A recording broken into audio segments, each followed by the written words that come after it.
మిత్రులారా, సాధారణంగా ఎవరైనా ఒక క్లయింట్ మన దగ్గరకు వచ్చినప్పుడు అడిగే మొదటి ప్రశ్న ఏంటి అని అంటే, సార్ నేను ఉంటున్న ప్రాంతంలో కోర్టులో కేసు ఫైల్ చేసుకోవచ్చా? ఒకటి.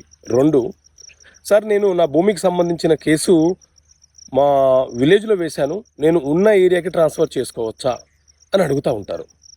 సో మిత్రులారా, ఏదైనా ఒక సివిల్ కేసు ఇష్యూ ఎక్కడైతే ఉందో, డిస్ప్యూట్ ఎక్కడైతే ఉందో, ఆ ప్రాపర్టీ ఏ కోర్టు పరిధిలోకి వస్తుందో అక్కడే కేసు ఫైల్ చేసుకోవాలని మనకు సిపిసి చట్టం చెప్తుంది. అయితే ఇదే సివిల్ ప్రొసీజర్ కోడ్ సిపిసి చట్టంలోని సెక్షన్ 23 ప్రకారంగా మీరు ఏదైనా ఒక కేసును బదిలీ చేసుకోవాలనుకుంటే, ఒక జిల్లా లోపల ఒక ప్రాంతం నుంచి మరొక ప్రాంతానికి మీరు కేసు బదిలీ చేసుకోవాలనుకుంటే మీరు జిల్లా కోర్టు యొక్క అనుమతి పొంది చేసుకోవచ్చు, బదిలీ చేసుకోవచ్చు.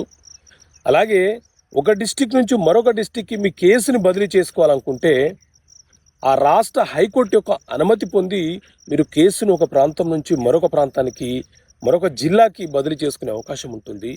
అదేవిధంగా ఒక రాష్ట్రం నుంచి మరొక రాష్ట్రానికి మీరు మీ సివిల్ కేసులను బదిలీ చేసుకోవాలనుకుంటే మాత్రం సుప్రీంకోర్టు లేకపోతే హైకోర్టు అనుమతి పొంది మీ కేసును బదిలీ చేసుకునే అవకాశం ఉంటుందని సిపిసి సెక్షన్ 23 చాలా స్పష్టంగా చెప్తున్నటువంటి అంశం.